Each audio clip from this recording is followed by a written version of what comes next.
বলছিলাম বাংলাদেশ সেনাবাহিনীর কথা। বাংলাদেশ সেনাবাহিনী 5 আগস্ট আওয়ামী লীগ সরকার পতনের পরে বিভিন্ন সেনানিবাসে বিভিন্ন শ্রেণী পেশার মানুষ এবং তার পরিবার মিলিয়ে মোট 626 জনকে আশ্রয় দিয়েছিলেন মানবিক কারণে। সেটা স্পষ্ট করা হয়েছে কিছুক্ষণ আগে আইএসপিআর থেকে।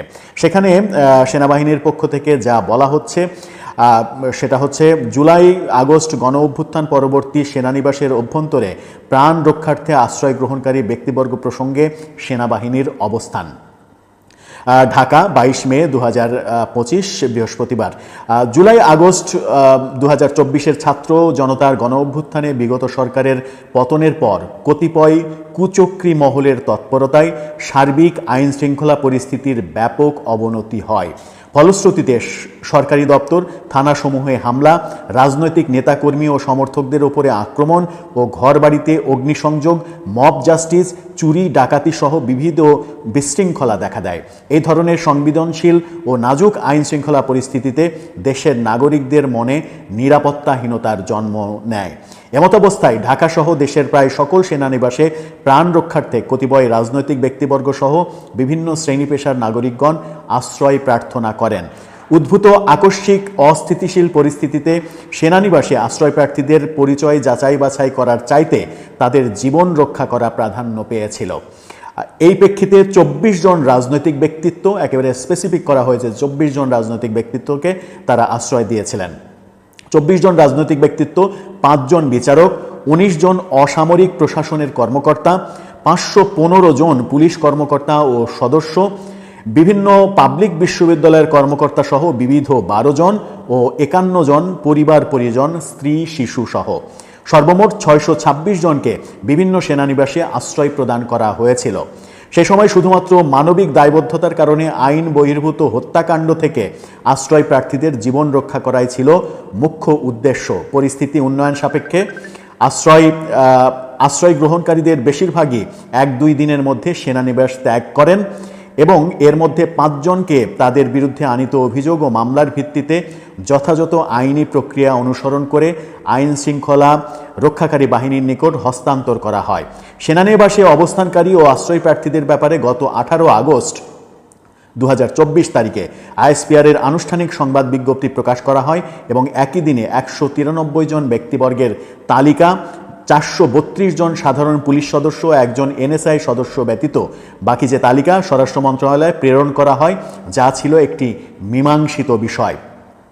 সেনানিবাসে আশ্রয়প্রার্থী এ সকল ব্যক্তি ও পরিবারের সদস্যদের নিরাপত্তা ও জীবন রক্ষার্থে মানবিক দৃষ্টিকোণ থেকে সাময়িক আশ্রয় প্রদান করা হয়েছিল তাদের। উল্লেখ্য যে তৎকালীন বিরাজমান নিরাপত্তা পরিস্থিতিতে আশ্রয় প্রার্থীদের জীবন বিপন্ন হওয়ার সমূহ সম্ভাবনা ছিল, কিন্তু দুঃখজনকভাবে কিছু স্বার্থান্বেষী মহল উদ্দেশ্যপ্রণোদিতভাবে বিভ্রান্তিকর সংবাদ ছড়িয়ে বাংলাদেশ সেনাবাহিনীর ভাবমূর্তি ক্ষুণ্ণ করার পাশাপাশি জনগণের সঙ্গে দূরত্ব তৈরি করার অপচেষ্টা চালিয়ে যাচ্ছে। এই প্রেক্ষিতে জুলাই আগস্ট গণ অভ্যুত্থান পরবর্তী সেনানিবাসের অভ্যন্তরে প্রাণ রক্ষার্থে আশ্রয় গ্রহণকারী 626 জন ব্যক্তিবর্গের একটি পূর্ণাঙ্গ তালিকা, 432 জন সাধারণ পুলিশ সদস্য ও 1 জন এনএসআই সদস্য সহ এই প্রেস বিজ্ঞপ্তির সঙ্গে সংযুক্ত করা হলো। এমত অবস্থায় সকলকে এ ধরনের বিভ্রান্তিমূলক অপপ্রচার থেকে সতর্ক থাকার আহ্বান জানানো হচ্ছে।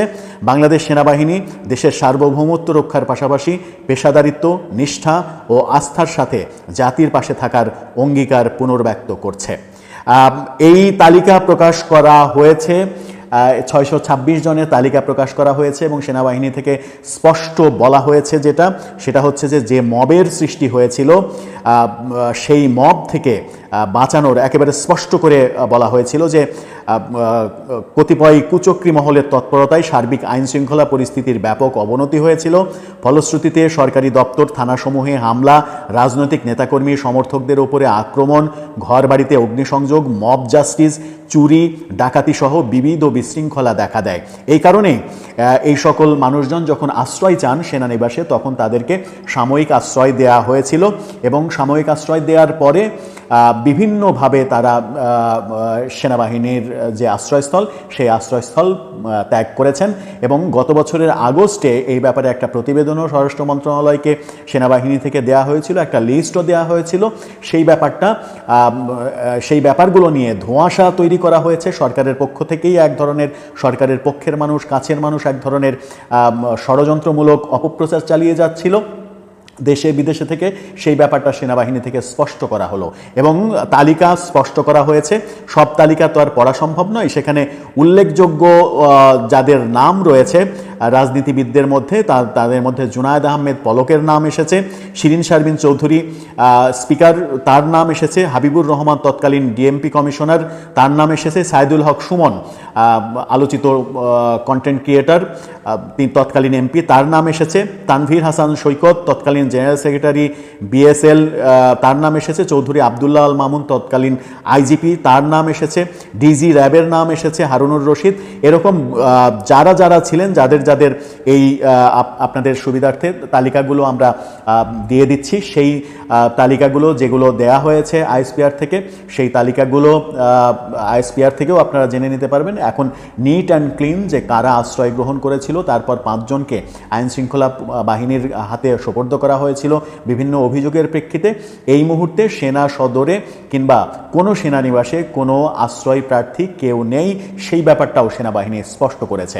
সেনাবাহিনীর আমরা গতকালকে যে অফিসার্স অ্যাড্রেস, সেখানে সেনা প্রধান এবং সেনা বাহিনীর অফিসারদের যে স্ট্যান্ড দেখেছি, সেই স্ট্যান্ডটা খুবই পরিষ্কার স্ট্যান্ড। তাদেরকে ধোঁয়াশার মধ্যে, অন্ধকারের মধ্যে রাখা হয়েছে এবং তাদের নিয়ে নানা রকমের ষড়যন্ত্র করা হচ্ছে, তাদের নিয়ে অপপ্রচার করা হচ্ছে।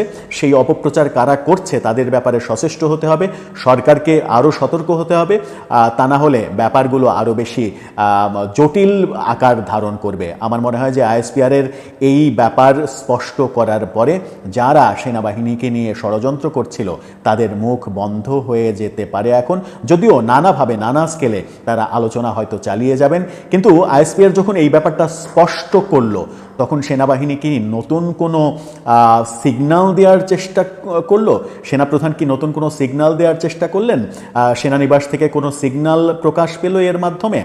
সেনাবাহিনী এবং সেনানিবাস, সেনাপ্রধান নিয়ে নানা রকমের কালো অধ্যায়ের কথা যারা অপপ্রচার হিসেবে চালাতে চাচ্ছিলেন এবং সেগুলো চালিয়ে ফায়দা লোটার চেষ্টা করছিলেন, সেই ব্যাপারে যখন একেবারে নিট অ্যান্ড ক্লিন সত্য কথাটা তারা লিখে দিল, সেটার মাধ্যমে কি কোনো সিগন্যাল আসলো সমাজে? দর্শক, আপনার কি মনে হয়? আপনার মতামত জানিয়ে লিখতে পারেন এই গুরুত্বপূর্ণ বিষয়ে আমাদের কমেন্ট বক্সে।